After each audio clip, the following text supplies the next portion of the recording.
Ever wish you could, like, uh, decode the secrets of negotiation? Like, the really high-stakes stuff, straight out of an FBI thriller. I see where you're going with this. Well, that's kind of what today's deep dive is all about, actually.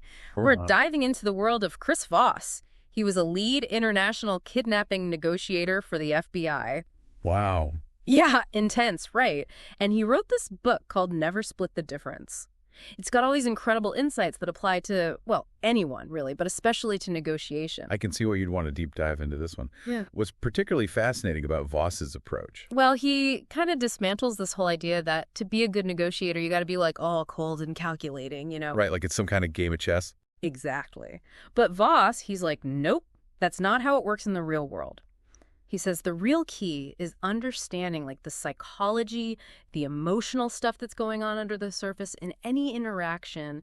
That's what actually gives you an advantage. So it's less about, say, outsmarting the other person and more about actually connecting with them on a deeper level. Exactly. And he really challenges the whole traditional win-win mentality, that idea that everyone can come out on top. Yeah. He argues that it often just doesn't work because it ignores how powerful emotions are. And he actually uses his own experiences teaching at Harvard to kind of illustrate this, right? He does. He talks about how even his Harvard students, talk about having all the textbook knowledge, right? But even they would, stumble in these mock negotiations.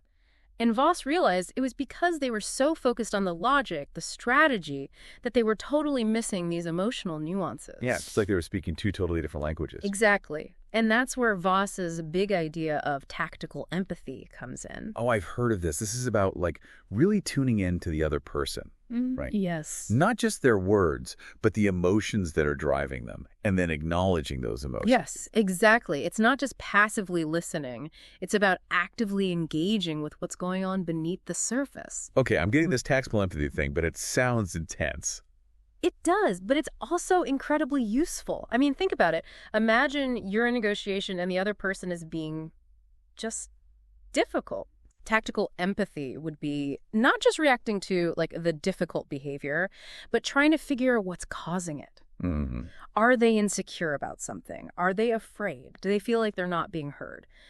By identifying and then acknowledging those underlying emotions, that's how you start to build that rapport, right? Yeah. You can shift the whole thing to be more collaborative. Fascinating. So you're saying just by tapping into their emotional state, you can shift the whole dynamic from combative to cooperative. Exactly. And Voss has this great story about a grumpy grandfather at a family dinner. Everyone else is annoyed by this guy, right? But Voss sees the sadness underneath the grumpiness. And because he can see that, he's able to connect with the grandfather in a way that no one else can. It's a powerful example of how much more effective it can be to, approach any disagreement with that kind of empathy. It's like they say, seek first to understand, then to be understood. Right. It's so easy to get caught up in the words people are saying, but the real key, the real insight, is understanding the emotions behind those words. Absolutely. And, this actually connects to another super interesting idea from the book, which is the power of no. Oh, wow. That's interesting. Right. Seems counterintuitive. You'd think you'd want the other person to say yes in a negotiation. Exactly. But Voss argues that giving someone the space to say no actually empowers them. And it can actually make them more receptive in the long run. Because when you encourage no, you're basically easing them into this place of psychological safety. And when they feel safe, that's when you get more authentic engagement. That's so interesting because, no one wants to feel pressured, right? Exactly.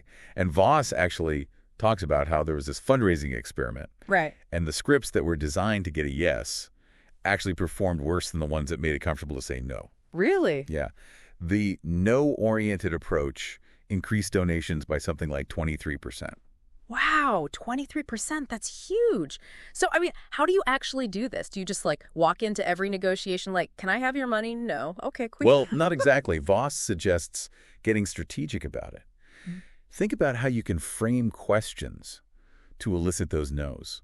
So, for instance, instead of asking someone, do you have a few minutes to talk, which might feel a little bit pushy. Right. You could try something like, is now a bad time? Oh, that's good. Because it gives them an out. Exactly. It instantly puts them at ease. They feel like they have control, which ironically makes them more open to hearing what you have to say. It's brilliant. So we've got Tactical empathy, embracing the no. Man, there's so much psychology to this whole negotiation dance. And speaking of psychology, Voss also talks about these things called black swans. Oh, yeah. What are those, and how do they factor into all of this? So black swans are these hidden pieces of information that can completely change the entire game. They're the things you don't even know you don't know, right? Like maybe there are these underlying constraints, or someone has these hidden desires, or there's this missing piece of information that could make or break the whole negotiation. Wow. And Voss argues that we need to be so much more attuned to these because they can really make or break a negotiation. It's like what you don't know can hurt you. Right. Exactly. And to really drive this point home, Ross talks about this really intense example from the Dos Palmas hostage crisis. It shows just how badly things can go when you miss these crucial black swans. Yeah, that whole situation, it was tragic. So what happened? Were there signs they just completely missed? Yeah, Voss argues that if the negotiators had been paying closer attention to certain clues, things might have turned out differently. Like one subtle thing was how the hostage taker, Abu Sabaya, he kept using the word we. Even though he was basically alone, there was only one other person with him. Interesting. So it was like he was trying to, sound bigger? More important? Well, Voss thinks he was actually trying to appear less important. Like he was deliberately downplaying his role, maybe to deflect attention. Wow, that's a pretty big detail to miss. Right. And there's another one. Sabaya had a hostage read this message, and the hostage mentioned something about, what should happen after the police take my life. Wait, hold on. He wanted to die, and he wanted the police to do it. It seems that way, and that completely changes the whole situation. Tragically, they missed it. But it just goes to show how important it is to constantly be questioning your assumptions. Right. And to be on the lookout for these game-changing pieces of information that might be right in front of you. Right, like detective work. You have to pay attention to everything, even the stuff that seems insignificant. So how do you get better at spotting those black swans? What does Voss recommend? He talks a lot about the importance of asking the right questions. Lots of them. Not just surface-level questions, but those calibrated questions that help you really figure out what's going on. Like he talks about this one real estate negotiation where his student was dealing with a seller who was just dead set on this above-market price for the property. Oh, man. Sounds like a stalemate. How'd they get past that? So instead of getting stuck on the price, the student just asked this simple question, but it was insightful. He asked, "Why are you selling such a profitable property?" Oh, okay. I bet that got the seller talking. It did. Turns out they were having all these financial problems with their other properties.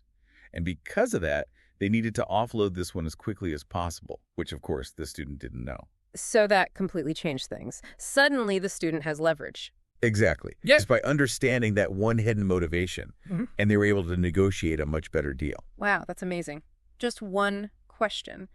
That's the power of those black swans. They can turn a totally impossible situation into, a win. This is gold. So we've got tactical empathy, the power of no, and black swans. Anything else? What other mind-blowing insights does Voss offer in Never Split the Difference? Well, he also gets into the importance of understanding your own, negotiation style. And just as importantly, the style of the person you're negotiating with. Oh, interesting. So you're saying we all have, a default negotiation personality. Tell me more about that. He says there are three main bargaining styles: analyst, accommodator, and assertive. And he really breaks each of those down. Recognizing these styles can make a huge difference. Like if you're dealing with an analyst. Okay, analysts. What are they like? These are your meticulous planners, right?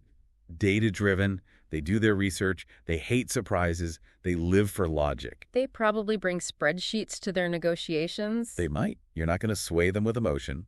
The key is to be logical, fair, and appeal to their sense of reason. Got it. Makes sense. Okay, what about accommodators? Accommodators are all about relationships. They want to keep the peace. They're the people pleasers, They'd rather avoid conflict, and they're happy to compromise if it means everyone gets along. They sound like a dream to negotiate with, although I'm guessing there's a fine line between being accommodating and getting walked all over. Yeah, for sure. The thing with accommodators is that they need to feel heard. Like you're really listening to them and you respect them, even if you don't agree with everything they're saying. So those little gestures of appreciation and validation, that goes a long way. That makes sense. Okay, so we've got the super methodical analyst, the peace-loving accommodator, And who's the third one again? Being assertive. Right, the assertive type. These are your go-getters. They're decisive, they value their time, and they want to get stuff done. Like yesterday. Exactly. So you don't want to beat around the bush with these types. Be clear about what you want, keep it brief, and focus on the outcome. Also, they respond well to mirroring. So like if you reflect back their language, their key points, it shows them that you're on the same page, and that builds rapport instantly. Oh, that's interesting. It's like you're speaking their language, so they trust you more. So by understanding these different negotiation styles, you can tailor your approach for maximum effectiveness. Exactly. It's like you've got this secret weapon. You can kind of anticipate how they're going to react, avoid potential problems before they happen, and ultimately just navigate the whole negotiation process with way more confidence. Yeah. I love this. This is like you're decoding the human behavior matrix or something.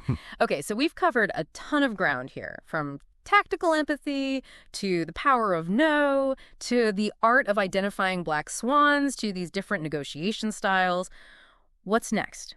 I mean, what are some key takeaways from Voss's book that we can, actually use in our own lives? It's like we've unlocked this whole new level of understanding about how to approach these, those sometimes dreaded negotiations. And I'm sitting here thinking about past negotiations and how much easier they would have been if I knew all this back then.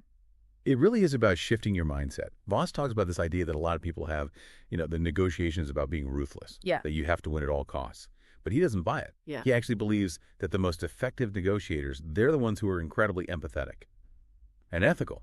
That actually makes a lot of sense because, it shouldn't be about manipulating people. It should be about finding a solution that everyone can feel good about. Exactly. It's about building trust and mutual understanding, So if you find yourself getting overwhelmed by all these, tactics, just remember, at the core of it all, Voss's approach is really about that human connection. Yeah, it always comes back to that tactical empathy, understanding where the other person is coming from, emotionally speaking.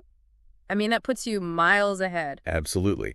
And never underestimate the power of just asking questions. Those calibrated how and what questions, those are the things that can really change the whole conversation. You can unearth those black swans.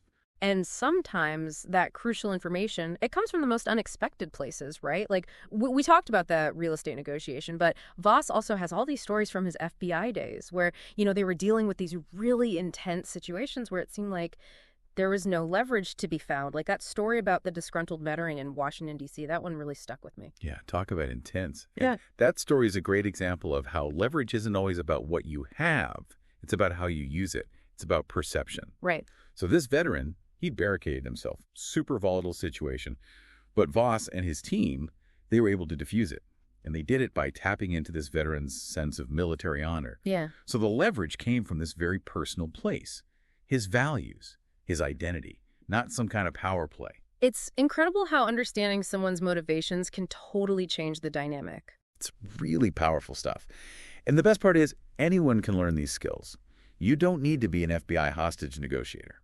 That's good to know. So much of it just comes down to awareness, being present in the moment, paying attention, really listening to the other person. And really listening to what they're saying and what they're not saying. Reading between the lines, noticing those little details, those nonverbal cues, understanding the psychology that's at play. This deep dive has been incredible. Thank you so much. I feel so much more equipped to navigate, any negotiation, like whether it's a salary discussion or even just like haggling for a rug at the flea market. That's what Voss wants, for people to see that these skills, they matter in all aspects of life. Never split the difference. It's a great read. It really is. Fascinating stories, practical advice that anyone can use. Highly recommend it. It's a masterclass in human behavior, and that's something we can all benefit from, no matter what you do or where you come from. Couldn't have said it better myself. This was an awesome deep dive into the art of negotiation. And remember, to quote Chris Voss, the person across the table is never crazy. There's always a reason behind their actions, and when you get that, you're on your way to an outcome that works for everyone. So true. Until next time, everyone, happy negotiating.